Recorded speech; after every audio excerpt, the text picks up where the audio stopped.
Alô, você, estamos começando aqui mais um episódio do Arivalcast. Eu sou Arival Dias Casimiro, pastor aqui da Igreja Presbiteriana de Pinheiros. E esse é o pior podcast das redes sociais, mas a gente procura trazer aqui os melhores, tá certo? Em todas as áreas aqui. Isso não é marketing inverso, mas a gente tem que procurar também dar uma divulgação contrária do que está no meio aí das redes sociais, tá bom? Conta com a gente, espero que você se inscreva aí nos nossos canais e também como é que é o negócio aí? Redes sociais e no... Como é que é o negócio lá do... YouTube, tá. Depois ela conserta aí. Muito bom, muito bom. É isso aí. É isso aí. Vamos lá. É desse jeito. Hoje nós estamos recebendo aqui, com muita alegria, o Teófilo Hayashi, conhecido como Theo Hayashi. Ele é pastor da igreja Zion, né? E lidera um grande movimento aqui, Descende, que é trabalho de avivamento com os jovens universitários. É um trabalho fantástico. E se Deus quiser, nós teremos um grande avivamento aqui no Brasil e no mundo, através da liderança desse querido irmão. Theo, por favor, se apresente aí. Ô, pastor Arival, pastor Vinícius, aqui é uma alegria poder estar com vocês aqui no Arivalcast. E, pois é, eu sou um simples jovem querendo fazer alguma coisa da vida. Para honra e glória de Jesus. Amém, amém. Aqui nós temos as informações dos bastidores aqui. Theo Hayashi é fundador do Movimento Dynamis, né? Um ministério focado em avivamento dentro das universidades, que hoje espalha essa ideia em mais de 400 campos universitários ao redor do mundo. Já viajou por mais de 40 nações, pregando o evangelho e presenciando o poder miraculoso de Deus no alcance de pessoas e transformação de vidas. Theo é casado com Júnia e tem 3 garotos e uma filha. E também são líderes sênior da Zion Church. Theo também é autor de vários livros e faz parte da liderança do Descende. Rapidamente aqui, vamos falar um pouco aqui dos nossos patrocinadores. Está aqui conosco, desculpa, Não, quem sou eu, pastor? pastor Vinícius Lacerda, que é o nosso pastor auxiliar aqui na Igreja Presbiteriana de Pinheiros, que também ele é o líder aí da Secretaria Regional da SBB aqui em São Paulo, e também muito amigo aqui do pastor Theo. Exato. A gente se conheceu, né? E aí a gente pôde fazer essa ponte aí. Eu só vim acompanhar o meu amigo e acompanhar o meu pastor, nosso líder aqui da IPP. Vamos que vamos. Então, bom, o pastor aqui é casado com a Michele e faz esse programa maravilhoso aqui, o Bem Casado. Bem casados, que o Theo acabou de participar. A gente gravou também com a Júnia aí. Foi benção. Rapidamente aqui os nossos patrocinadores, Previx, empresa de segurança e serviços terceirizados.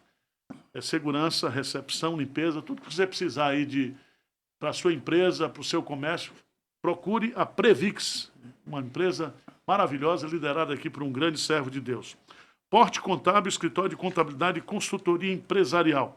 Atuando mais de 20 anos no mercado, eles atendem empresas, comércios e prestadores de serviço. Também, Onibiga Mídia, desenvolvendo criadores de conteúdo. Eles são lá de Belo Horizonte, consultoria que cuida aqui do canal do YouTube da Igreja Presbiteriana de Pinheiros, e também do pastor Hernandes e de outros líderes aí famosos da Igreja Evangélica. Então, se você quer inteligência digital, procure lá, Onibig Media. Cadu Aranha, transmissão e audiovisual. Esse é top. Esse é top. É que trabalha conosco aqui, empresa responsável por toda a parte de transmissão dos cursos da IPB. Ele atua na área de som, produção de eventos, treinamentos e montagem de equipamentos. Seja você também um patrocinador da sua empresa, dê visibilidade à sua empresa e apoie o nosso trabalho. Sem mais delongas, nós vamos começar aqui o nosso bate-papo nesse Arivalcast de hoje. Muito honrado aqui com o querido pastor. E eu quero, em primeiro lugar, pedir ao Theo que faça um breve resumo da sua vida, sua experiência. Eu sei que você é um homem de Deus, né, que tem sido usado por Deus aqui em São Paulo, no mundo inteiro. É um privilégio muito grande tê-lo aqui. Eu sei que Deus ele usa aquelas pessoas que são improváveis. Provavelmente você era um improvável que Deus está usando aí para fazer o nome dele ser engrandecido. Fala aí, Theo. Ô, pastor Arival, uma honra estar aqui. Eu sou de São Paulo, nascido e criado aqui. Meus avós vieram do Japão ao Brasil como missionários. Certo. Foram enviados pela Igreja Metodista Livre. Certo. E meu avô, um dentista no Japão, teve uma conversão radical lá, vindo de uma linhagem shintoísta. Conheceu minha avó numa igreja evangélica, e até hoje os evangélicos é um grupo são muito poucos no Japão. Sei. Então imagina isso na década de 20. Então, assim, eles receberam um chamado para vir servir num barco missionário, um hospital, num barco que eram missionários americanos Sei. lá no Amazonas. E lá o meu avô ficou servindo como dentista e pregando o evangelho. Isso, na época, contrariou malária, e aquela época a malária era uma coisa assim que o pessoal não sobrevivia. E o pessoal falou assim, olha, ou você volta para um navio e volta para o Japão e morre no caminho, ou vai para São Paulo no Instituto Butantan, porque é o único lugar que vai conseguir te dar alguma chance. Então foi assim que minha família veio parar aqui no Butantan e se estabeleceu no bairro da Liberdade, onde os japoneses estão. E lá começou então o trabalho dele depois que ele se recuperou, plantando a Igreja Metodista Livre Nipo-Brasileira. Sei. Então minha mãe cresceu nisso aí, todos meus tios, eles são em 8, né? Eu Sei. tava falando aqui de um outro pastor que tem 8 também aí. Meu avô também, ativo no ministério, em todos os sentidos. E 8 filhos. Minha mãe, a última a se casar. E no final das contas teve uma experiência de renovação carismática, quando estava fazendo o mestrado dela nos Estados Unidos. E voltou ao Brasil. E o meu avô falou, olha, a gente reconhece isso, só que a denominação não permite. Então, ele abençoou ela, vai lá e começa o estudo bíblico aí, e começa uma igreja mesmo. Daí se tornou, então, a Igreja Evangélica Monte Sião, aqui no bairro de Pinheiros. A gente se reunia aqui na Rua Moraes, por muito tempo. Ficou quase 20 anos aqui em Pinheiros. E depois, acabamos indo para o bairro lá do Morumbi, por conta de a aquisição de um terreno lá que foi construído a sede por lá. Então eu cresci nesse contexto de igreja, cresci minha vida dentro do meio evangélico, do lado mais carismático, avivado, e eu sei que quando, assim, crescendo também, eu conto isso porque não tem como eu não me formou como um ser humano, que foi a decepção de ter um pai, que é um pastor no ministério, mas estava vivendo uma vida dupla. E que teve que ser afastado por isso. Então, obviamente, a igreja se tornou para mim um paradoxo, porque era um lugar que era minha família, mas também um lugar de dor. Então, quando chegou o momento de ir para a faculdade, eu acabei tendo uma oportunidade para ir jogar bola e fazer faculdade com bolsa lá nos Estados Unidos, psicologia. Eu pensei, eu vou e nunca mais volto.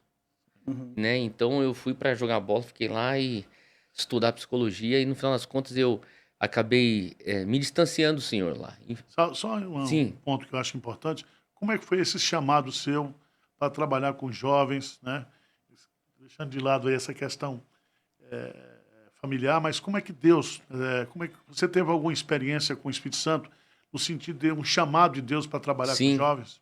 Foi porque eu me distanciei. Eu falo assim, o momento da faculdade é um momento, assim, eu digo, uma janela de oportunidade. Certo. E essa oportunidade pode ser para algo negativo ou positivo. Certo. No meu caso, foi para os dois. Por quê?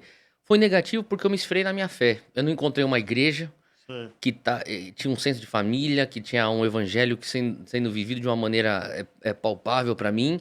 Então, o que se tornou minha tribo eram os garotos da República. Eu morava numa República. Isso nos Estados Unidos. Isso nos Estados Unidos. O que o jovem universitário não cristão faz, eu fiz. E fazia. Daí, de repente, eu sempre fui um cara muito social, gostava daquele agito. De repente, eu tô me pegando lá, eu tô promovendo as baladas, eu tô promovendo as festas, eu era amigo dos DJ. De repente, numa balada, eu tive um encontro com o Espírito Santo. O Senhor ninguém pregou pra mim, ninguém orou por mim. Eu conto pras pessoas, eu tava lá no meio da pista de dança, lá, tomando lá alguma coisa lá, dançando, louco. E já tava na quinta noite, eu nem lembrava onde eu tava. O Espírito Santo veio, eu fiquei sóbrio. Convicto do meu pecado. Comecei chorando na pista de dança, assim, como se eu estivesse no altar de uma igreja. Aquele dia lá eu saí correndo, fui pro banheiro, fiz uma oração, falei, eu volto, hoje eu volto. Veio um temor de Deus, falou assim, ou você volta agora, você não sabe, o dia de amanhã não é te prometido. E então, aquele dia no banheiro eu tomei a decisão, eu volto. E quando eu saí de lá, eu saí do banheiro, eu fui pra pista de dança pra ver um amigo meu que eu tava ficando na casa dele. Então, eu morava no Nordeste dos Estados Unidos, na Pensilvânia. Eu tava, nesse momento, eu tinha pegado minhas férias e eu tava lá numas festas lá com esse meu amigo, na Flórida. Então, eu tava hospedado na casa dele, lá em Tampa. E daí eu falei, cara, me dá a chave, tô vazando aqui. Tal. A gente entrou numa discussão lá na pista de dança lá, porque ele queria que eu ficasse mais, eu queria ir embora. E daí ele falou, eu não vou sair daqui. Então eu falei, então eu pego um táxi. Daí eu peguei da frente. Daí, quando eu saí da boate, pum, eu lembro que eu empurrei a porta pra sair da boate, eu escutei uma voz. As pessoas perguntam, mas como é que você escutou uma voz? Falei, a única maneira que eu consigo te explicar é uma voz audível internamente. Porque não foi com esses ouvidos que eu escutei, mas eu escutei. E a voz dizia assim, YWAM, que eu não sabia nem o que era, mas que em inglês é Jocum, são as siglas da Jocum. Uhum.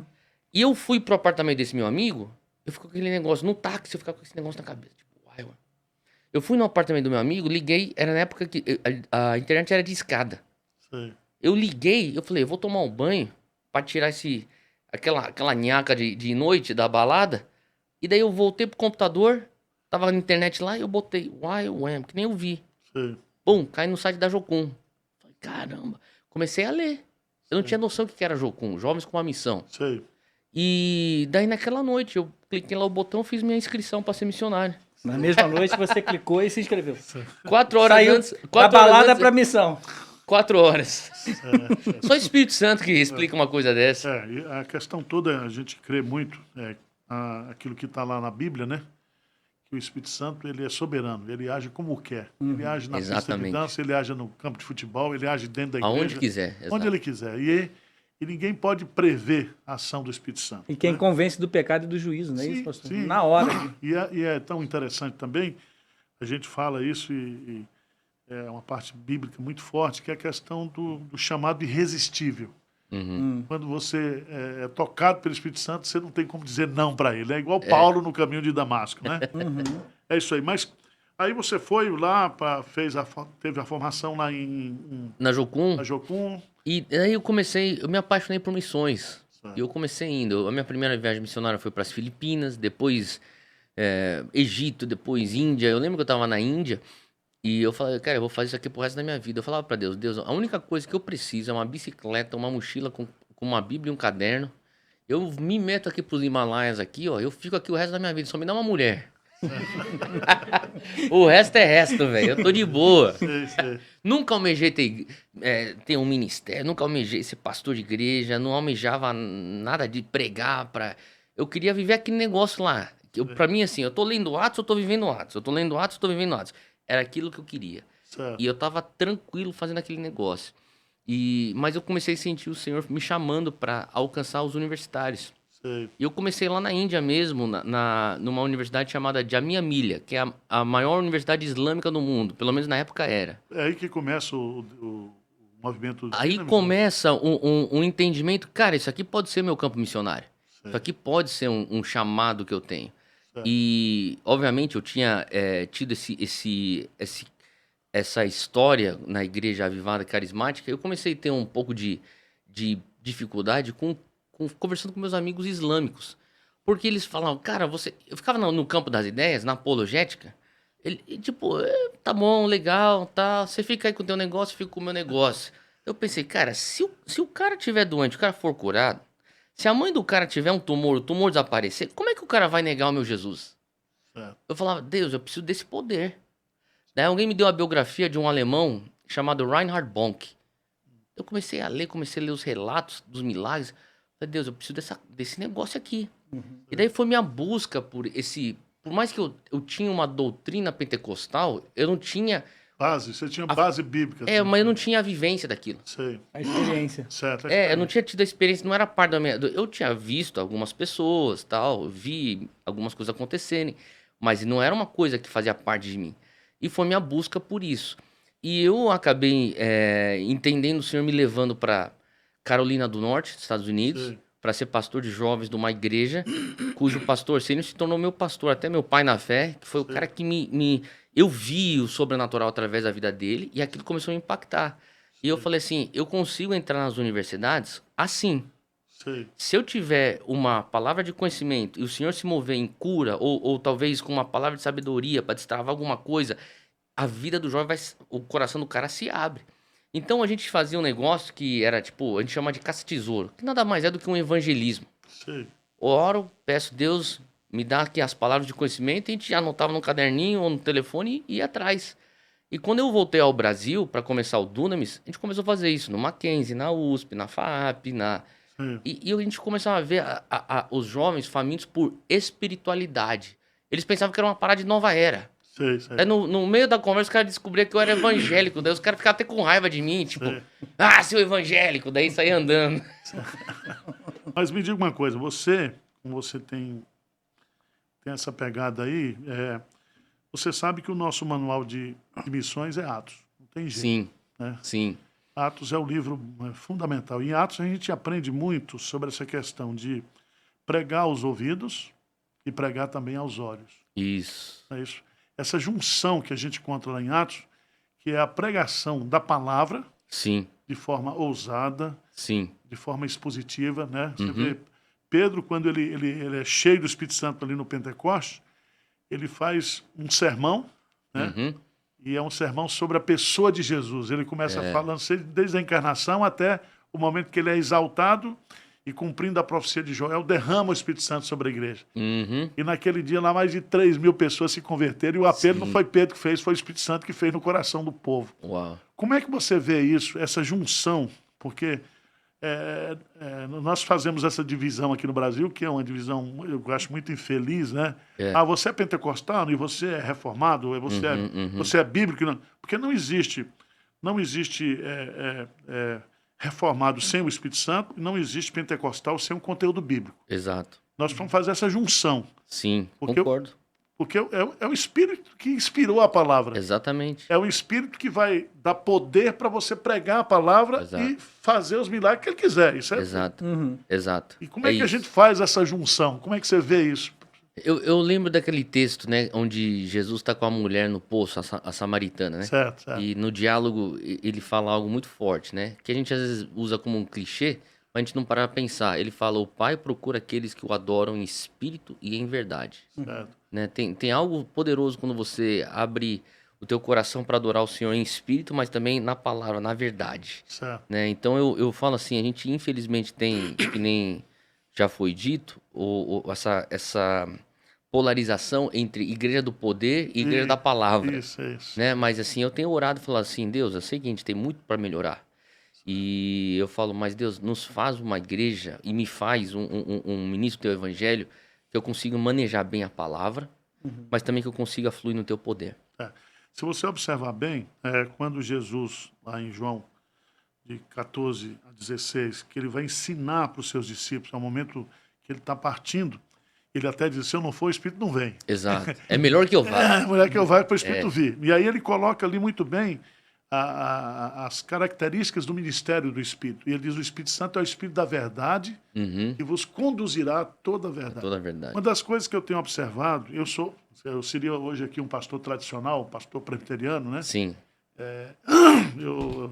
Mas eu rejeito essa questão hoje que nós estamos fazendo aqui no Brasil de pentecostal. Pentecostal é da Rua Azusa, que teve aquele movimento e veio para o Brasil através da Assembleia de Deus, e parece que pentecostalismo é só isso, né?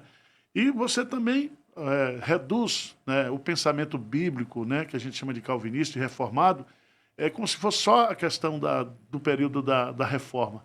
Porque antes da reforma já existiam, através dos pregadores, dos crentes, esse compromisso com a palavra de Deus, né? E havia um mover do Espírito. Então, o que o movimento da reforma fez? Foi trazer ou levar a igreja de volta para as Escrituras. Eu creio que o grande avivamento que vai ter aqui no Brasil, né, é quando nós trouxermos todos os evangélicos, né, seja ele pentecostal ou reformado, para as Escrituras. Porque o Espírito age pela palavra. Sim. Né? Agora, é que eu falo, quando você fundamenta a sua prática pentecostal embasado na palavra de Deus, aí ninguém resiste, ninguém segura. Exato. Né? Concordo. E, por exemplo, esse conceito que a gente fala cessacionista, né? Que o pessoal, não, o Espírito Santo agora não... Não, quem sou eu para dizer que o Espírito Santo não cura. vai curar hoje, não vai libertar as pessoas, não... Quer dizer, o mover do Espírito. Então, a gente observa isso, por exemplo, nos campos missionários, né? Quem trabalha com missões, aqui nossa igreja é uma igreja missionária, 63% da arrecadação é para missões. a TV é missionária, a editora é missionária, tudo Sim, que é sim, missionário. sim, sim. O nosso foco é missões. Sim. Porque eu entendo que é a razão pela qual a igreja está no mundo. Senão Jesus já teria voltado e resolvido o problema. Mas nós temos que cumprir a missão. Exato. E a missão é transcultural. Exato. E o evangelho tem que ser levado a todas as etnias. Todas as nações. É, Exato. então, aí não dá para você ir levar o evangelho se não for no poder do Espírito Santo, Exato. pregando o evangelho, pregando a palavra. Exato. Como é que você vê isso? Porque essa dicotomia, eu estava lendo, por exemplo, a tese do nosso irmão que veio lá da igreja, esqueci o...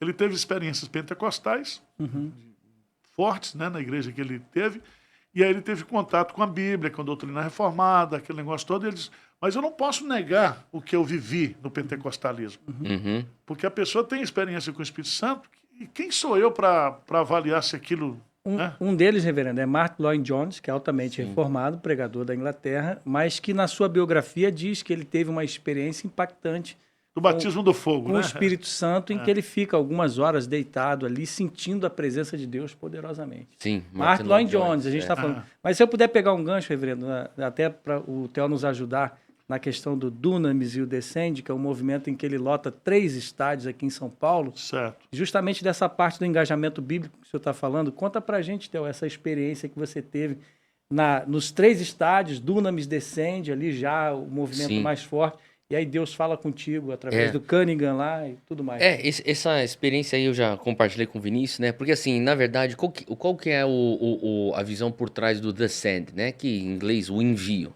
né? Era uma mobilização de jovens, porque a gente estava observando o quê? Muitos jovens têm justamente isso que foi já mencionado, o músculo missional. Certo. Então tá cheio de jovem evangélico, mas eles não estão exercendo e vivendo missão. Certo. Então vamos congregar, mas fica por isso mesmo. Então nada muda na faculdade onde está estudando, nada muda na vizinhança onde mora, nada muda no mercado onde trabalha. Então a gente se juntou aí diferentes lideranças, né? Então entendemos, vamos ativar eles a uma vida, um estilo de vida de grande comissão. Basicamente era isso.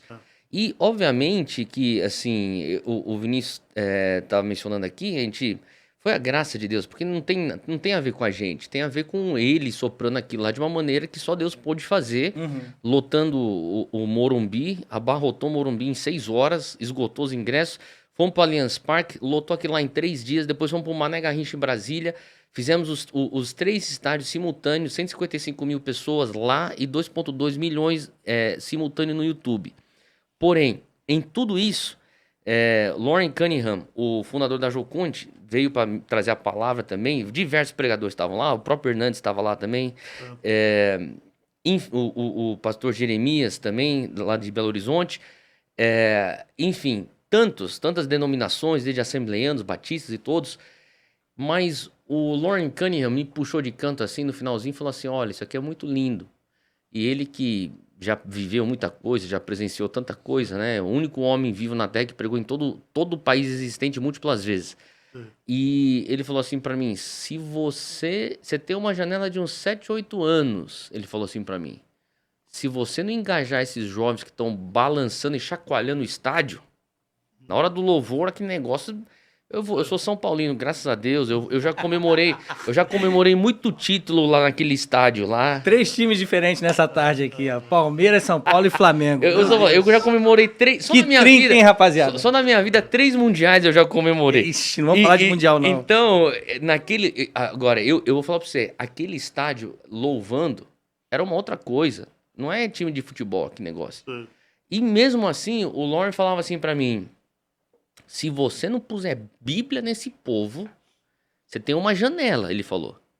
Porque você despertou Deus despertou. Eu não, nada a ver comigo, mas o Senhor despertou esse negócio aí. Você foi usado por Deus junto com outros aí. Se você não puser Bíblia rápido nesse negócio, você não vai lotar nenhum ginásio daqui a pouco, ele falou. Eu sei disso. Porque e daí ele começou, enfim, a conversa foi rápida. Depois eu voltei lá para Jucum, lá no Havaí, para dar uma aula. Ele falou: passa aqui pra gente almoçar. Daí ele começou a explicar a história de avivamento lá na África do Sul, história do avivamento na Inglaterra. Ele começou a falar vários avivamentos e falou assim: olha, a correlação do mover do Espírito com Bíblia. A Bíblia é como se fosse a pista onde o mover do Espírito pode aterrissar. Isso. E quanto mais pista você tem, maior a aeronave que vai poder pousar nesse negócio. Certo. Então ele falou assim, você tem que falar agora de engajamento bíblico. Desde a tradução até a distribuição. Você tem, tudo, o processo, a esteirinha toda, você tem que falar sobre isso. E às vezes a dificuldade que eu vejo, eu passei 2021 lá com eles, Sei. lá do lado do Lorne. Durante a pandemia a gente se mudou, a família inteira lá pro Havaí. E a dificuldade que eu via, Vinícius, do jovem entender o Lorne. Uhum.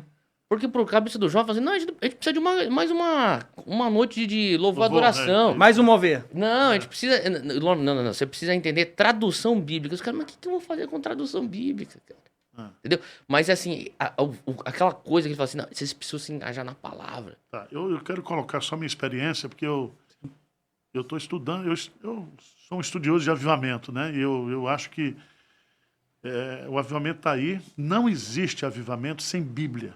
Uhum. Não existe. É isso mesmo.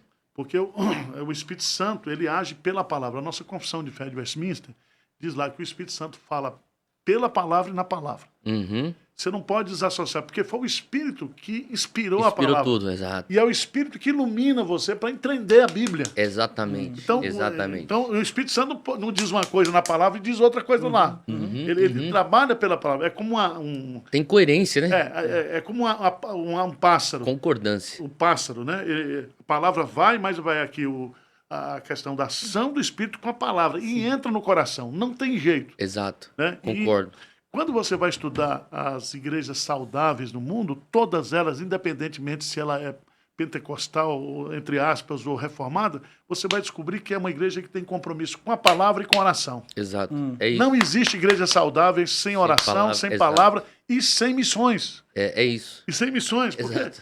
uma igreja, veja bem, uma igreja que não faz missões, ela não é igreja. É. Ela pode ter qualquer outro nome. Até a church. Mas se ela não ganha Exato. gente para Cristo, se ela não tem essa visão. A nossa igreja aqui no Brasil, os presbiterianos, nós perdemos isso. Nós somos uma igreja confessional, somos uma igreja constitucionalista, né, porque nós trabalhamos com a forma de governo baseada em concílios, mas nós perdemos essa questão missionária.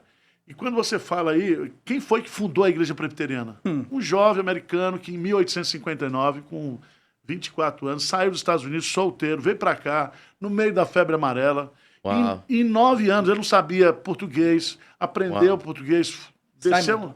Simonton. Sim. Que está enterrado aqui na Consolação. Uau. Ele veio, morreu com 34 anos com febre amarela. Perdeu a esposa, perdeu a filha. Nossa. Ele chegou quantos anos? Ele ficou aqui 9 anos. Só 9 anos. 9. E deixou a igreja presbiteriana fundada. A igreja no Rio de Janeiro, Sim. o seminário, o jornal. Então, se a igreja presbiteriana existe hoje, é por É de causa de um missionário. missionário. Um jovem missionário. Um jovem E tem missionário. um detalhe, quando ele está lá em Princeton, na faculdade, estudando, chega um cara da Sociedade Bíblica Americana Olha só. e diz assim na sala de aula dele, o Brasil tem sede da palavra. Uau. Então a Bíblia está andando junto às sociedades bíblicas, né? Não puxando sardinha, mas é fato. É fato. E ele vem para o Brasil porque foi Uau. um cara como eu, hoje, Uau. lá e falou na sala de aula dele, ó, o Brasil demais. precisa da Bíblia. Da palavra. Ele estava morrendo com febre amarela aqui, porque ele perdeu a esposa. Ele foi para os Estados Unidos. Foi pro voltou. Rio, né? Chegou no Rio. No Rio. Chegou Ele no foi Rio. O cunhado dele veio, o Blackford, foi que fundou aqui a primeira igreja presbiteriana independente, Certo. aqui no A Catedral de Catedral. São Paulo. Sim. né? E é tão interessante porque ele estava no leito da morte, com febre amarela, 34 anos, e a irmã dele perguntou para ele, né? Assim, o que vai ser do trabalho evangélico presbiteriano no Brasil? E ele responde, está no diário dele, Diário de Deus vai levantar os obreiros para continuar essa obra. Né? Que demais. E ele diz lá no diário dele que ele estava querendo um batismo de fogo. Eu falei, um cara desse, pedindo batismo de fogo, o cara veio e deu a vida. Uau. Deu a Uau. Porque esse lado martírico Sim. tá lá em Atos 1:8. Sim, lógico. Fundou seminário, É, seminário, fundou jornal, e aí deixou o missionário aí, o Arival Castro. E aí a igreja presbiteriana do Brasil chegou na década de 50 a ser a maior igreja evangélica do Brasil, em 1950. Depois vieram os movimentos pentecostais, e aí... Sim. E há uma sede hoje, eu acho que a gente precisaria baixar as espadas, né? Sim. Deixar o lado apologético e dizer o que nós precisamos como igreja brasileira. E o senhor vê esse movimento acontecendo? Eu vejo, porque eu fui para... Porque assim, eu vejo, assim, me perdoa a ignorância, Sim. mas quando eu olho para a igreja reformada, assim, esse teu discurso para mim é uma coisa assim muito assim refrescor, assim, sabe? É novo, né?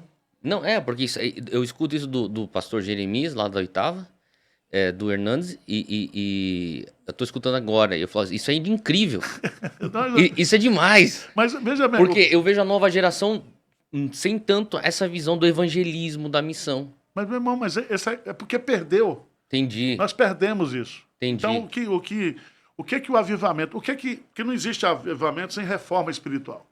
O que é a reforma espiritual? É trazer o cara para a Bíblia. Exato, Porque quando traz para a Bíblia, traz para o Espírito Santo, traz para a missão, exato. traz para esse espírito martírico. Mas é isso, Então, o que é que nós estamos vivendo hoje? Você está lá na Europa. O pessoal diz que a Europa está vivendo um período pós-cristão. Aí eu disse para a Sara, nós estamos Sim. vivendo um período na Europa de pré-avivamento. Exatamente, é Nós isso. estamos com um obreiro lá e nós cremos que Deus pode fazer um grande movimento de avivamento da Europa, trazendo a Europa para as Escrituras. É isso, é isso. E aqui no Brasil também todo mundo está cansado de campanha de dinheiro, Exato. de 7 semanas disso, de não sei o quê. Ninguém aguenta mais. Exato, é isso. Nós queremos Bíblia, Exato. palavra de Deus. Concordo. Aqui, por exemplo, na Igreja de Pinheiros, nós temos crescido aí, tem vindo gente de todo jeito. O pessoal, pastor, por que você está aqui? Não é pela minha beleza, pelos meus olhos zarolhos. O cara vem aqui. O cara vem aqui pela palavra, ele quer ouvir palavra, ele está com sede da tá com palavra, fome, tá fome com da fome. palavra. Aquilo está lá Quer em ser Amós. alimentado, né? Lá em Amós, né? Sim. Porque nós vivemos uma crise.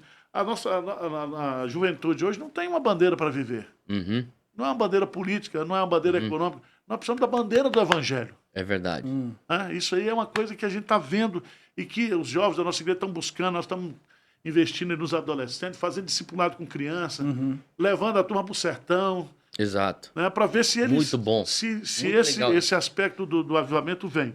Mas fala mais para nós aí, para você, qual o maior desafio do trabalho com jovens nessa geração? Nessa geração, eu falo isso, a pessoa não gosta quando eu falo sobre isso aí. Sim. Porque normalmente eu penso assim, o pessoal pensa, não, ele está nas universidades. O pessoal é perseguido nas universidades. Né? Então você tem a agenda anticristã, antibíblica, você tem a agenda progressista, que eu acho que de progresso não tem nada, mas enfim, é o que O põe nome lá que deram. deram o nome para isso. Mas o que eu vejo de maior desafio não é nem essa perseguição, porque essa perseguição, que nem já falo, isso aí já existe desde que o evangelho é o evangelho. O Evangelho, Evangelho. Mas o que eu vejo, às vezes, infelizmente, são as famílias evangélicas.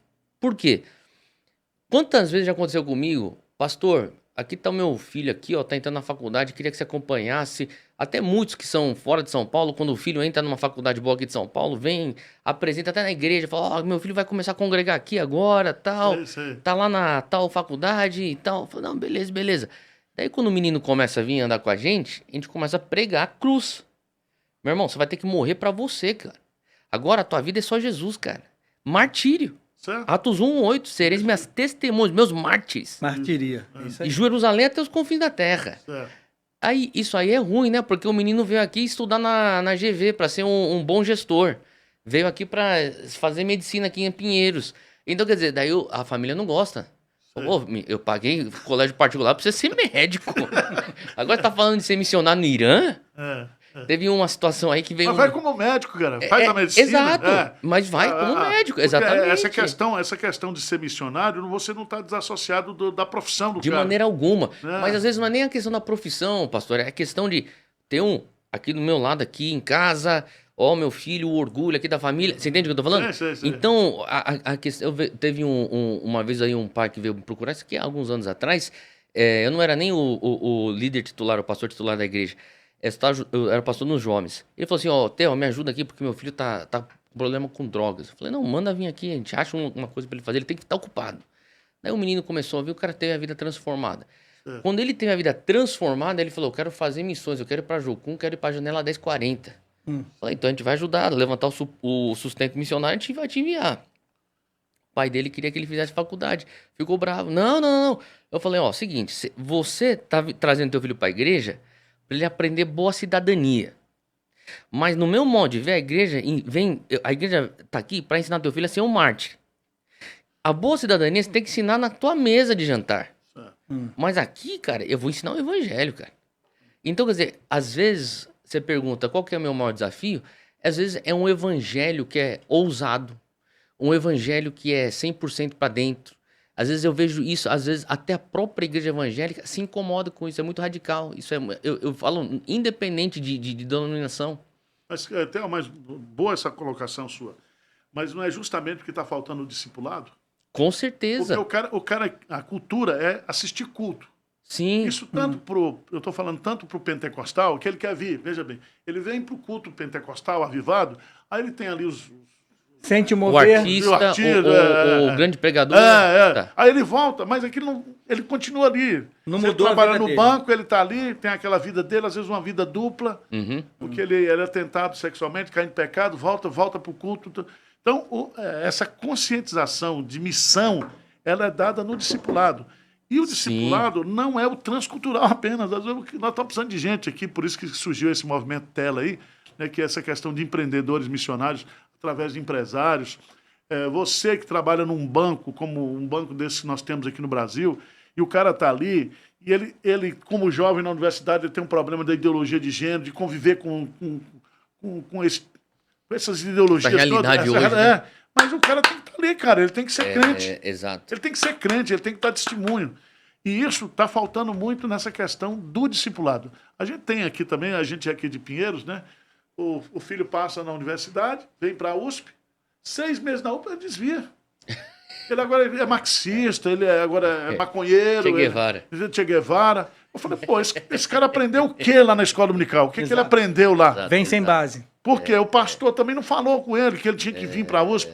Aí eu estou falando agora assim, olha, se for para desviar, é melhor deixar o filho mais burro mesmo, estuda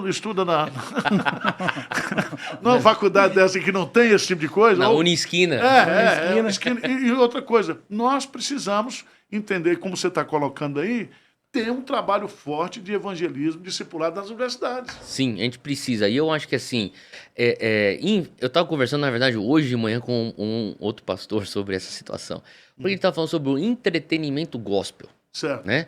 Então, quer dizer, é uma coisa assim que eu... As guloseimas. você fala assim, cara, o pessoal tá atrás de um entretenimento evangélico, né? Então você tem os entretenedores evangélicos, os influenciadores evangélicos vão trazer entretenimento.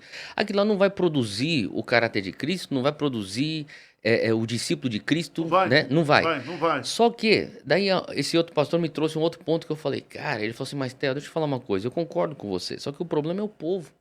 O povo é idólatra. Você tira esse entretenimento, eles vão bolar um bezerro de ouro. Olha aí. Entendeu? Então, quer dizer, é um ciclo vicioso que você vai falar assim, não, o problema é o entretenedor gospel. Tira ele aí. Daí o cara vai lá e bola um outro entretenedor. Então, assim, eu acho que a única questão mesmo, a gente tem que voltar à raiz. Isso, cara. É voltar à raiz da oração, da palavra, da missão, que nem você acabou de dizer. É viver a grande comissão. Isso. Entendeu? Ô, Theo, Como estilo de vida. Isso aí é o seguinte, onde prolifera o entretenimento é porque está faltando Bíblia, Sim. entendeu? Está faltando, e quando falta Bíblia, falta um projeto de vida, falta um projeto de nação. Né? A gente está... Projeto de nação. Isso aí é uma coisa que eu fico numa maneira assim, uma indignação santa. Porque a gente tem hoje, isso aí tá, inclusive eu queria até conversar contigo, pastor, porque você é mais experiente, o senhor está vivendo aí quantas décadas no evangelho? Nunca a gente teve o evangelho no Brasil tão grande quanto está hoje. Mas sem influência. Então a gente tem 70 milhões de evangélicos no Brasil, e a GV soltou aí uma nota aí há um tempo atrás, que em 2032 seremos 51% evangélicos no Brasil. O exemplo dessa disparidade é, por exemplo, se você for lá para o estado do Rio de Janeiro, qual é a cidade mais evangélica do estado do Rio de Janeiro? São Gonçalo. É a mais evangélica. Qual é a mais violenta do estado do Rio de Janeiro? São Gonçalo. É a mais evangélica e a mais violenta. É isso. Tem alguma coisa errada. Eu acho que, porque, veja bem... E daí a minha questão é, nunca foi conversado plano de nação para os evangélicos. O que nós queremos? Independente da tua bandeira presbiteriana, batista, luterana, seja o que for, qual que é o plano que a gente tem para a nação? Faz sentido o que eu tô falando? Tá.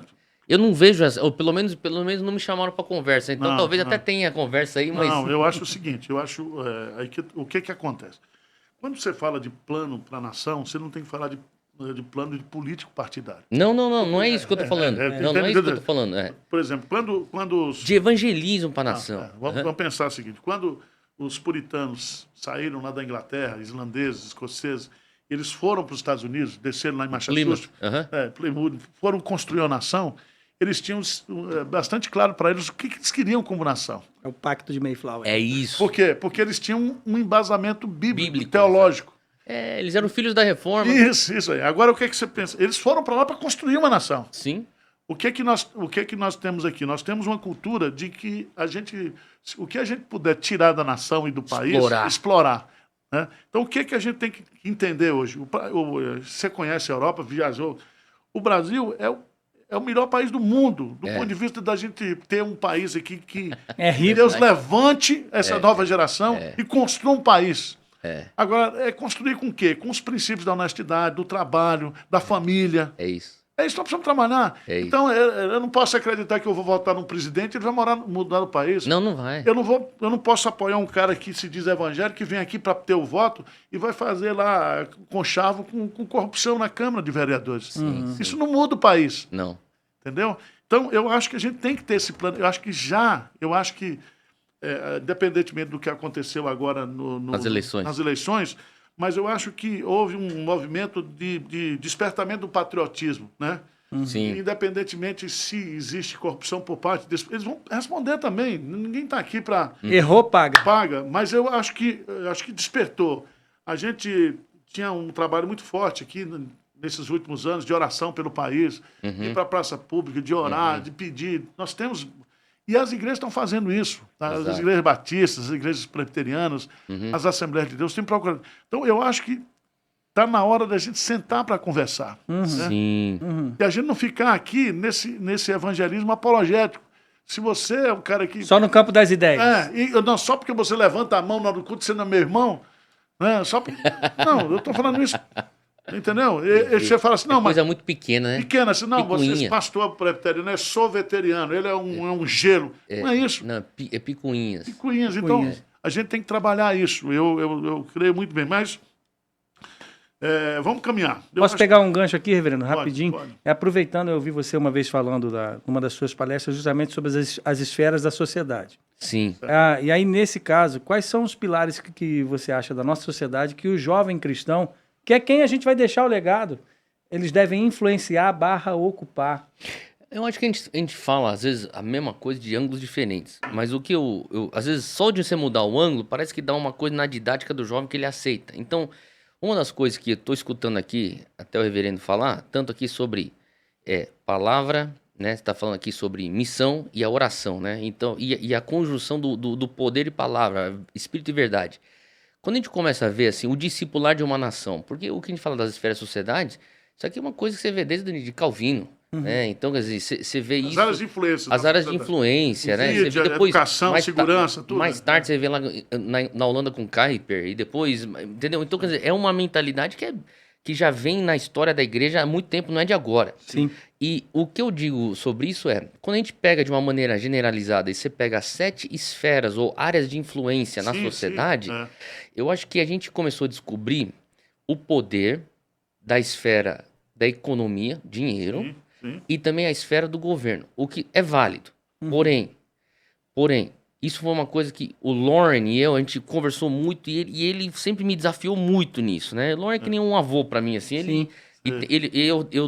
Eu sempre me senti muito amado sempre que eu sou corrigido por ele. E ele falava assim, Theo, você tem que entender uma coisa, Deus quer levantar pessoas na esfera da economia e da política, mas você também tem que ser realista para entender que são as esferas de poder. E essas esferas de poder têm alta probabilidade de corrupção. Quando você estuda os moveres de Deus na história da igreja, você vê que as outras 3 esferas que não são tão atraentes, igreja, educação e família, sempre foram esferas fortes em qualquer avivamento. Então, eu falo assim, você não pode tentar... Eu sei que às vezes é boring, tedioso, fazer o trabalho aqui, porque é uma coisa longeva, é uma coisa assim... É trabalhoso, é degrau por degrau. É grão por grão, é aquela coisa assim chata, né? Entre aspas. Às vezes aqui, ó, você vê uma mudança mais rápida. Só que você vai ficar frustrado, porque você vai ver tanta gente que vai chegar pra você com um discurso lindo, e você vai ajudar a chegar lá, daqui a pouco vai cair em corrupção. Que a gente acha que Entendeu? que o avivamento vai vir pelo poder. Mas, E daí não pode vir em detrimento desses Político. três, não pode vir Exato. em detrimento de fortalecer a igreja, a educação cristã e a família. Isso aí. Isso é uma coisa muito interessante, por exemplo, quando os americanos vieram para o Brasil, e eles vieram também com essa visão de... É tanto que eles tinham uma ideia, é a igreja e a escola do lado. A igreja prepara para a eternidade. A escola prepara o cidadão. Muito bom. São os americanos. Por isso que vem Sim, Mackenzie, sim, por isso que sim, vem as sim. escolas batistas. Aham. Eles O tinham, Bennett, eles tinham uma visão de igreja e de Estado. Simonton começa evangelizando as crianças Isso, através da educação. Isso. E havia separação. Eles entendiam a separação. Quer dizer, o pastor manda no púlpito e o político manda lá. Quer dizer, eu não fui chamado para ser político, eu não quero ser candidato a nada. Eu sei que você também não quer. Não. Porque o nosso negócio é missão. Graças a Deus. Nosso Missões. negócio é o evangelho. Mas eu não posso também fechar os olhos, porque Deus tem que levantar a liderança nessa área. Lógico. Então, Tem que ocupar. Isso. Aí é um trabalho, eu não vou ver, né, porque eu estou chegando aos 60. Mas existe um princípio bíblico de você passar a fé para as novas gerações. Eu creio que se a gente começar a semear aqui, Theo, daqui 40 anos, a gente vai ver o Brasil mudado. Amém. Agora, é preciso que a gente pague o preço para isso. Uhum. Né? Moisés está morto, morreu. Josué, vai para frente. Sua vez. Sua vez. É isso. Então, o que nós temos que fazer? E é mandamento lá no Salmo 74 que nós temos que passar a fé para as novas gerações, incutir. Então, nós temos que voltar a ter escolas cristãs, abrir escolas cristãs. Mas essa é uma coisa, reverendo, que eu acho um absurdo. Com 70 milhões de evangélicos, sabe, a quantidade tão baixa e de qualidade também tão baixa de escolas evangélicas e universidades evangélicas. Como é que ninguém... Você entende? Você entendeu? Eu sei que o senhor tá enxergando isso aí que você tá falando agora, mas às vezes eu fico falando aí pro povo aí, o pessoal fica me olhando meio que assim, tipo, você tá tão utópico, hein, Theo? Mas, Theo, veja bem, há 60 anos, o movimento comunista entrou no Brasil e entrou através das universidades. Uhum. E as universidades, inclusive os professores, principalmente da rede universitária, que existe a criança, que é da prefeitura, os adolescentes que são do Estado, e a universidade que trabalha na esfera... Toda essa esfera educacional hoje é ocupada pela militância petista. Uhum. Eles estão colhendo hoje, eles escolheram aí o que eles plantaram. Eles discipularam a nação. Discipularam. E o cara, veja bem, Desse jeito. E outra coisa, e eles têm um espírito martírico sem a razão. Sem a razão. Eles estão prontos para morrer pela causa, mas sem a razão. O que nós precisamos fazer hoje? É ter um universitário que ele saiu aqui da igreja, ele foi discipulado, e ele chega e diz, não, Deus é Deus, Jesus é assim, nós vamos pagar o preço, nós não acreditamos nisso, isso não deu certo no mundo. Ele tem que ser um missionário kamikaze lá, né, reverendo? Peitar, ele vai ter que ir lá e peitar. Isso aí. Ele tem que chegar, porque é o seguinte, os professores, nossos professores, eles têm que acreditar no evangelho, é isso aqui que transforma. Se você tem, aí você tem pastor que é comunista, você tem pastor que defende princípios anticristãos. Esse cara não entendeu a missão dele. E, reverendo, você pode acreditar, eu sei que você acredita nisso, mas existe um plano de corromper a igreja nisso. Sim. Entendeu? Então, quer dizer, cada vez mais vai ter... eles, obviamente, fizeram um plano 60 anos atrás, como já foi dito, e tá dando certo para eles, né? Certo. Quer dizer, obviamente eles não pararam, eles ainda querem ver o desenrolar do plano. Mas parte daquilo vai ser, eu duvido que eles tinham calculado 60 anos atrás que a igreja evangélica estaria tão forte hoje. Então hoje, talvez a maior barreira dessa agenda comunista é justamente a igreja evangélica. E é a última barreira. Entendeu? Então eles vão ter que infiltrar, e já estão começando a infiltrar, É lógico. com ensinamentos socialistas de fundação marxista dentro do evangelho. Então, por isso que eu creio que hoje, mais do que nunca, a necessidade de voltarmos à fidelidade à palavra. Que é aquele evangelho espúrio que o senhor pregou outro dia, que o cara fala assim, vem pecador como está e permaneça, que ninguém vai mexer com você. A hipergraça, né? A hipergraça, é isso aí. E é uma desgraça. Mas veja que é interessante, porque enquanto hoje o maior país do mundo, que entre aspas, ele não é, em tese, ele não é comunista, mas por interesses ele tem um discurso comunista, que é a China, é onde a igreja cresce mais.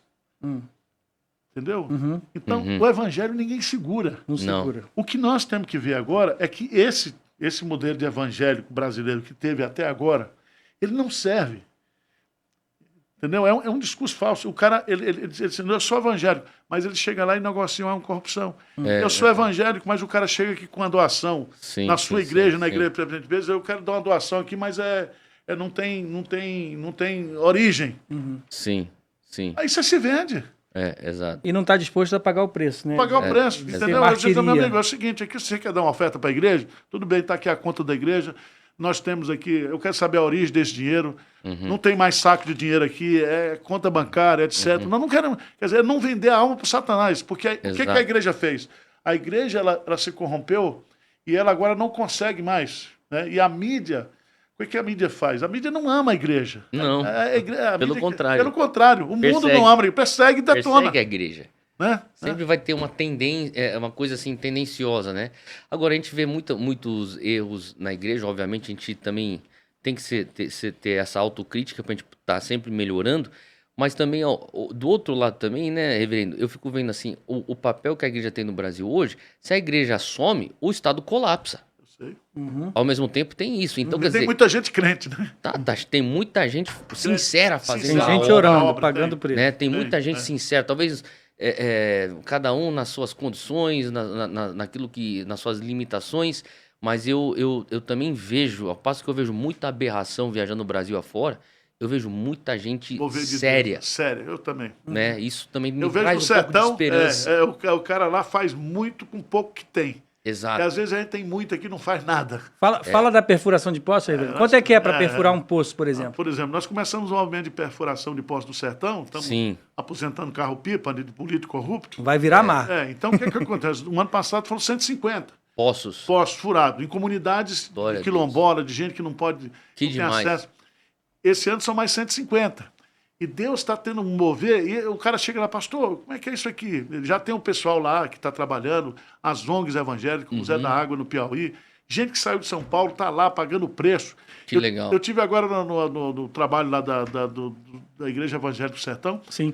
certo? Nós tínhamos 400 missionários, cerca de 700 pessoas de famílias missionárias. Gente que está ganhando um salário mínimo por mês, 2, para estar lá, trabalhando, levando, transformando. Que Transformando. Qual o valor? Você conhece o Juliano Son, tem a Sim, Missão sim, Servir sim. e outros que Sim. estão aí. Então, eu acho que nós temos que fazer uma força-tarefa. E agora não é o selo da igreja. XYZ.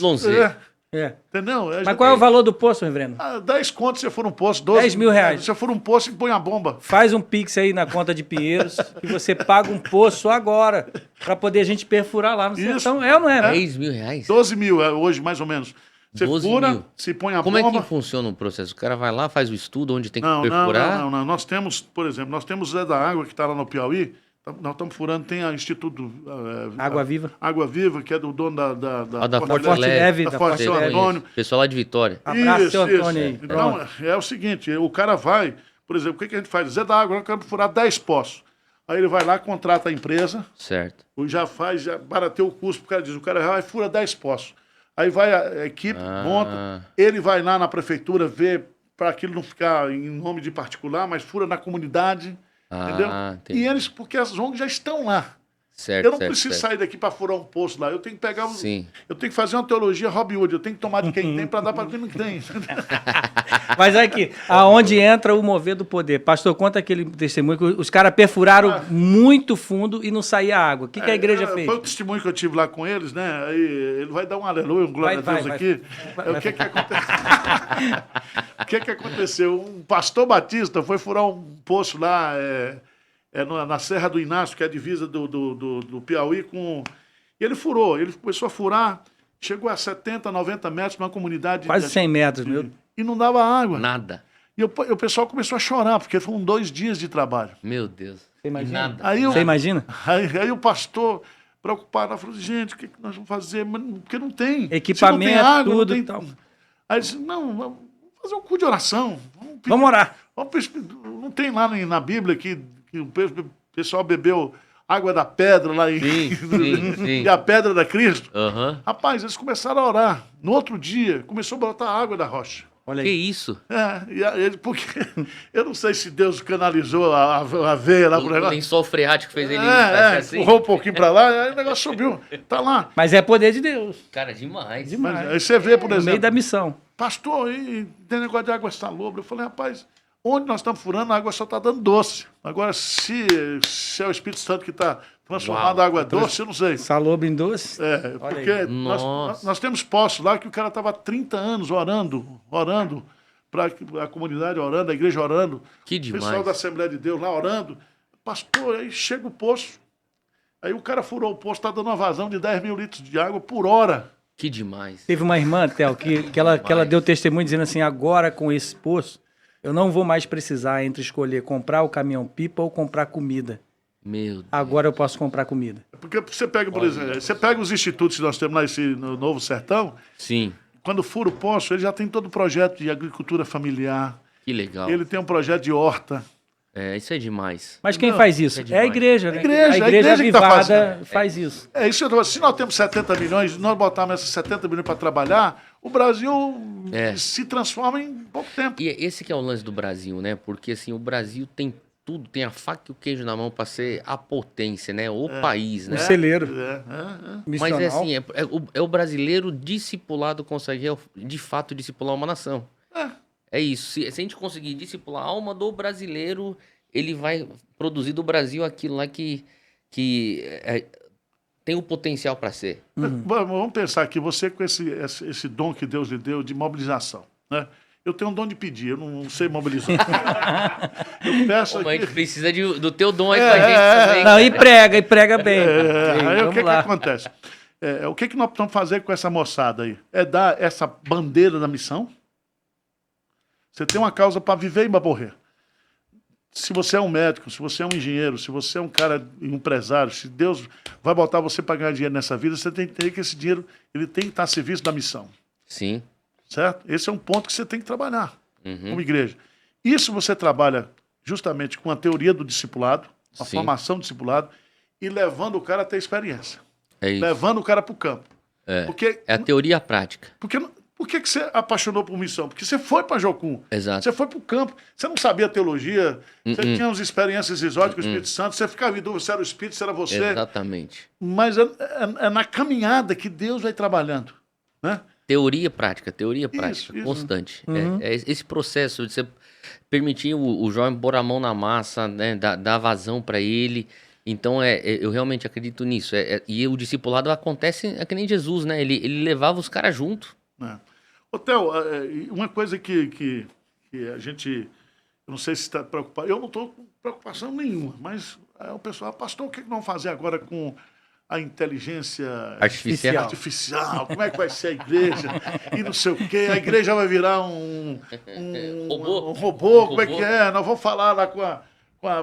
Eu não tenho preocupação com isso, particularmente eu vejo que a igreja vai continuar sendo importante. Alegrei-me quando disseram, vamos para a casa de Deus. Nós vamos ter que... Nós podemos ter inteligência artificial, inteligência emocional, mas nós precisamos ter a inteligência espiritual, que é o Amém. discernimento do Espírito. Isso É não vai mudar. Amém. O homem Amém. que é escravo do pecado, que é o homem natural, ele para ter a inteligência espiritual, ele tem que ter a experiência de conversão, É de isso. regeneração. Não existe possibilidade de nenhum tipo de conhecimento científico fechar a igreja, ou deixar a igreja inativa. Pelo contrário. Né? Eu acho que esse negócio de... Tá deixando o pessoal mais doido. Quanto mais doido, mais bom para a gente chegar com o evangelho.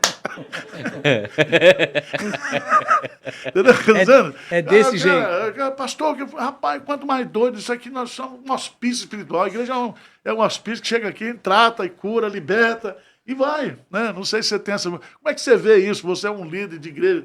Você E tá os preocupado? jovens, né? Os jovens antenados. Eu acho que assim, a gente tem que discutir isso. Eu acho que é inevitável. Vai fazer parte da nossa vida, já está fazendo parte da nossa vida. Né? Cada vez mais vai crescer, mas ao mesmo tempo tem certas coisas que nem você já disse, é insubstituível. Isso aqui, ó, é insubstituível. Assim, se você não tem uma inteligência artificial. Eu estava num fórum lá de alguns pensadores cristãos lá nos Estados Unidos. Eu escutei um especialista em inteligência artificial falar, cristão. Sei. E ele terminou a fala dele, explicou uma série de coisas, o cara é muito inteligente. Mas ele terminou e falou assim, ó, mas a inteligência artificial nunca vai te amar e nunca vai te perdoar. E no final de tudo, cara, o ser humano precisa disso. É. Ele precisa de perdão, porque ele é pecador, e ele precisa do amor de Jesus que transforma. Então, quer dizer, tendo a inteligência artificial para ajudar em outras áreas, eu sou totalmente a favor. Beleza. Mas tem certas coisas que a gente já sabe que são insubstituíveis, né? Então, eu creio, eu não tenho medo, que nem já foi dito. Eu sei que algumas pessoas estão falando até que já estão preparando o sermão com a inteligência artificial. Se pedir, ela entrega um sermão de 3 pontos. Entrega com referência, tudo certinho lá. Ó. Só que o sermão, ele para ser sermão, ele tem que ser palavra de Deus da boca do pregador. Exatamente. Tem E que aí ter- não vai mudar. Tem que ter autoridade, Não né? vai Tem mudar. que ter- Não vai mudar. Você tem que ser a mensagem. A mensagem não. Isso É aí é você. insubstituível. Isso aí não. É isso. Exato. Agora eu fico pensando o seguinte, eu falei com um cara que estava discutindo, eu falei, rapaz, mas por que Deus também não fez com que na época de Moisés o pessoal da Microsoft estivesse lá, ao invés da montanha pegar fogo, já botava lá e tal. mas não vai mudar. É. Não vai mudar nunca.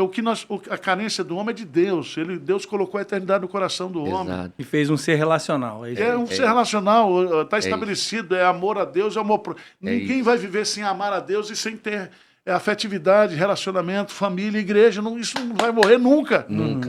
Nunca. É. Até Jesus voltar, a ciência vai multiplicar, o pessoal vai inventar E moda. a gente viu tanto isso na pandemia, né? Sim. A carência e aquilo que... A falta de sociabilização, a koinonia, a falta disso, o que aquilo lá gerou nas questões das doenças que a gente está tendo hoje. São Paulo foi a maior cidade do mundo em 2021 que o termo como tratar ansiedade foi buscado. No Google, Google. nas buscas. Nos top 10, ansiedade, São Paulo ganhou, por Cara. causa da falta da pandemia e a falta de convivência. Pessoas se tornaram ansiosas. Isso é Tudo doido. bem, mas a nossa igreja não fechou. Não fechou. Nós pegamos nas camas, tudo, e eu tive uns 3 Covid, não morri, porque não chegou a minha hora também. Pegou 3 vezes, 3 pastor? vezes, meu irmão, mas não morri não, tô vivo. E a gente cuidava de velho, de terceira idade, de tudo. E a igreja cresceu, minha arrecadação cresceu em gente. Glória a Deus. Porque estava preparada também, né, reverendo? Mas não é Já só veio isso. com o tempo, né? Se vem Covid, é guerra. A igreja tem que estar na guerra. Vamos pra É cima. isso. Entendeu? Os negócios, vai fechar, tudo bem, põe aí os negócios, põe álcool. não sei o Na quê. pandemia eu estava lá em Curitiba, eu era o regional do Sul. Cara, eu não fiquei um dia em casa fazendo home office. Eu fiquei doido, eu falei assim, não, vamos pra cima, vamos botar a Bíblia em tudo quanto é lugar. É E isso aí, é isso Mesmo na aí. pandemia. É isso aí. A gente fez culto clandestino para idoso. E os velhos não morreram. Não, uma benção.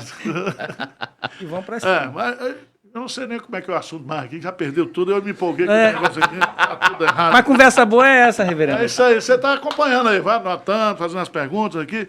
Tá aqui, então vamos voltar aqui pro foco, que eu não sei qual é. Vamos lá.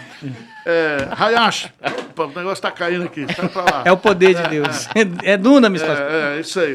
Vamos falar agora, você vai fazer agora, dia 13 a 14 de outubro, no Expo São Paulo, o Dynamis Conference. É a conferência do Dunamis. Dunamis, eu falo Dynamo, porque é dinamite. Exato, é do Poder. grego, né? O Do grego, na verdade, é o grego. Dynamis. É isso. Dunamis. A gente tá fazendo a conferência, a gente faz essa conferência todo ano. Certo. E essa aqui vai ser a nossa maior edição, vai ser a nossa 14ª conferência. Certo, E a gente está bem empolgado para receber aí bastante jovens. certo, Estamos esperando aí mais de 10, 11 mil jovens. certo, Uma das coisas que eu estou mais empolgado é o envolvimento da SBB. certo. Porque o Dunamis, ele já tem eu diria, uma reputação da questão carismática, pentecostal, do poder e tal. Só que essa coisa de a gente querer andar com poder e palavra, não ser uma coisa polarizada, e conversando com os amigos lá da SBB, Paulo Teixeira, Gladstone. todo o pessoal, a gente falou sobre pôr o Museu da Bíblia lá, Uma experiência. seria uma experiência no Museu da Bíblia lá para despertar no jovem esse engajamento bíblico. E você tem que fazer o seguinte, você tem que pegar esse cadastro aí desse pessoal que vai e depois distribuir para as igrejas fazer discipulado. Tem que ser, tem que ser Você mesmo. pode mandar para mim, se tem 10 mil, pode mandar uns 1000 para mim aqui, que eu vou gente botar uma agência discipular. de discipulado. Boa. Porque, veja bem, você faz um evento desse, você cria uma expectativa e você não dá depois Exato. desdobramento. Quantas é pessoas você espera lá, Theo? De 10 a 12 mil. Só jovens. Só. A maioria. Universitário, no universitário. Universidade. Então nós estamos aí. Eu acredito que a igreja aqui está disposta a. Com certeza. A sua também. Sim, com O material certeza. discipulado a gente não tem problema de distribuir, de compartilhar. Precisamos. Né? Porque o jovem vai ser desperto lá, né? E vem jovem de tudo quanto é canto, assim, do Brasil e até fora do Brasil. E eu creio que, assim, a gente tá no momento que o jovem, a gente tem tanta massa crítica, só que a gente precisa de direção. Certo. Direção. E a gente está vivendo uma época no Brasil, não querendo deixar tudo só sobre política, mas com as mudanças políticas, que o jovem fica questionando. E agora? E agora? Onde a gente está indo? Independente se tem exageros aqui ou ali, mas existe, o que eu estou querendo dizer, no coração do jovem existe um ponto de interrogação. Então a gente sente de Deus que essa Dunamis Conference, que é a conferência anual que a gente faz, ela aponta a direção para, galera que está seguindo o movimento, que está nas universidades junto com a gente, é para lá que o Espírito Santo está nos mostrando, vamos embora. Desculpa estar colocando aqui, mas é a questão de princípios, né? E uma coisa que a gente tem que trabalhar, eu trouxe aqui o André Costa. André Costa, que tem 6 filhos, eu acho. Aquele lá de Belo Horizonte. Isso. Ou teve o outro lá de 8, outro de 6. Aqui é a fertilidade. meu filho. Povoando a terra. Tá faltando uns 2 aqui para mim, então, para chegar nesse placar aí. E eu Mas fico quieto. uma coisa que você sabe que nós estamos vivendo também nas igrejas, né? É o foda, os nossos jovens estão sem projeto de família. É isso. Olha aí. É isso. Então, eu estava dando palestra para os adolescentes, falando sobre sexo, Foi. agora foi um máximo aqui no sábado. Foi. Falei com as meninas, você tem 16 anos, está namorando, você vai casar com quantos anos? Ah, pastor, eu penso em casar com 25, 26. Falei, por exemplo, tem 6 anos para você namorar e beijar e não pode fazer sexo, porque o sexo está dentro do casamento, como a Bíblia manda. Aham. E você tem que ter o poder do Espírito Santo para esperar isso. Depois Sim, você vai sim, lambuzar. Depois fiz a conta de 25 para 60. Preto no branco. Levei uma calculadora. Então, segura o tchan, amarra o tchan aí, vamos segurar. Agora, o que eu vejo é o seguinte, você chega pro cara hoje e diz assim, e aí, filho, o que você quer? O cara com 17, 18 anos. Você tem que ter um projeto de casar, foi Deus que fez, não é bom que o cara... Então, você vai estudar, você vai ter uma profissão, você vai arrumar um trabalho, ganhar dinheiro e arrumar uma mulher, pô. Você precisa de uma mulher. É isso aí. E casar. É isso. Não E é- foi o missionário da bike que falou lá na não, eu quero uma veja mulher bem. para fazer Só missão. isso. Só isso. Outra coisa, você não vai ter para casar. Você vai casar para ter. Você vai Exato. construir um projeto de vida com a Boa. mulher. Exato, é isso. Isso precisa falar de novo para os jovens, eles estão em Tem. dúvida. Mas eu acho também, assim, a sociedade como um todo já não... O cara já cresce pensando que casamento é uma coisa retrógrada. Né? Então quando o cara vem pra igreja, ele tem que mudar essa mentalidade. Claro, Entendeu? E eu vejo muitas vezes, a gente tem muito dedo pra falar sobre isso. eu sei, mas... Porque o mundo fez um bom trabalho, ou a grande mídia fez um bom trabalho de falar que a agenda patriota e da família é uma coisa retrógrada, é uma coisa política. Isso aqui não tem nada a ver com política. Certo. Não tem- Entendeu o que eu tô falando? Não reduza isso a um partido ou a um candidato. Pois é, então se você... Por exemplo, nós temos que voltar a isso. A gente Exatamente, tem que voltar a fazer concordo. isso. Família, o cara, você vai... Você tem que... Eu falo, pessoal, casou a juventude aqui, 24, 25, 26 anos. O jovem crente tem que casar cedo. É, Porque a política hoje é a seguinte, não, a menina chega, aí faz mestrado, doutorado, vai morar fora do Brasil, depois vai viajar pelo mundo, compra um apartamento, não sei o quê. Não é isso que Deus quer. Deus quer o quê? Achou a menina certa, Deus colocou uma pessoa na sua vida, casa, compra uma minha casa, minha vida, faz uma dívida, vai pagar a conta, certo? Vai fazer filho. Vai tomar construir, pancada e amadurecer. E amadurecer. É isso aí. É isso, é Entendeu? isso, É isso é que está isso. precisando. é isso. Os jovens estão perdidos. Você chega com um cara com 20, 30 anos aqui, 25, 30 anos, rapaz, compra, não tem. Ele não sabe nem o que ele é. Aí Exato. o que vai fazer? Vai jogar videogame? É, Videogame? PlayStation. Ah, olha aí. Mas Tocou na ferida. eu acho que você tem essa questão de mobilização, você precisa de apoio.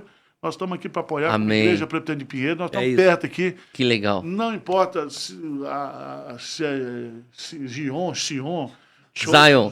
Church, né, IPP Church. Nós Vamos para estamos juntos. cima, professor. Tem muita gente aí, ó. Tem os batistas todos aí, eu creio o batista Paulo Mazzoni lá em Belo Horizonte, o Jeremias. Sim. E eu creio que, a partir do momento que você pega um cara como Augusto Nicodemos também, que é reformado, é bíblico, ele tem essa experiência também, foi chanceler do Mackenzie, é um cara que tem uma visão do papel da universidade. É um cara que você pode levar para pregar num negócio desse aí. Ele vai chegar lá com aquela cara dele de velho lá, vai dando. Mas não é Bíblia. É Bíblia no povo. É. Leva o Hernandes também. Precisa você para fazer esse negócio do agir, né? sim. Mas precisa do cara para chamar para a realidade, para botar o que é assim. Você entendeu o recado, né? Tem que levar os heróis da Marvel, da Presbiteriana, para pregar lá. Leva o Arival, leva o Nicodemos, leva o Hernandes. Pronto. Eu sou pastor raiz, eu não Pastor Raiz. Mas vai pregar lá, reverendo. nós estamos trabalhando aqui, é o seguinte, se a gente não nos unir, porque até o maconheiro, ele se une para vender a droga dele. É verdade. E nós temos o melhor do que a droga, que é o evangelho. Nós temos que nos unir. Tem que ter unidade. Né? Se você tem uma liturgia mais aberta, você faz lá, filho. Agora, se você está na Bíblia, na palavra, É nós isso. estamos É isso juntos. aí. É isso. Jesus diz, vós sereis verdadeiros discípulos se permanecer na palavra. Exato. Palavra de Deus. Esse é o discurso da reforma. Os reformadores é voltar para a Bíblia. É isso. É tirar a celebridade do culto, tirar os artistas do culto, dizer, não, aqui o artista é Jesus. Quando o sol brilha, as estrelas se apagam, entendeu? É isso. Precisamos fazer. Tá? É isso aí. Mas aí, vamos lá. Terminou já ou não? Tá para terminar. Vamos lá. Bom demais. Vamos lá. Muito bom, foi bom. Meu querido, dá aí as suas considerações finais. Não, pastor, Então. eu curti demais esse bate-papo aqui. Eu acho que é isso. Pra mim, o Vinícius conhece aí um pouquinho mais da nossa caminhada lá, e a gente tá nessa busca de ver uma juventude que tá em cima tá fundamentada na palavra e se movendo no poder. Pra mim, essa polarização, por isso que eu aceitei vir nesse convite, que eu agradeço de coração, Tá certo? porque eu acho que é isso. Um dia nós vamos convidar você para falar aqui para a igreja. Vamos trabalhar juntos. Nós estamos Vamos no mesmo sim, reino. vamos sim. A IPP TV está aqui à sua disposição. Se Amém, você quiser ter um pastor. programa da Zion aqui, pode trazer. Você quer divulgar os eventos aí, Sim, mobilização? sim. Nós estamos juntos. Glória a Deus. Certo? Tamo Bom junto. demais. Estamos juntos para a glória de Obrigado. E não só isso, né, reverendo? A gente aqui tem buscado a mesma coisa, que é o avivamento. Vai ter Claro. congresso do avivamento no ano que vem, em fevereiro, né? Deus. Então isso Glória a é Deus. bênção demais. Muito obrigado. Ô, gente, muito obrigado. Você que assistiu aqui o podcast aí, divulgue, compartilhe. E até o próximo encontro, se Deus nos permitir. Um grande abraço. Deus te abençoe. Valeu, galera. Até mais.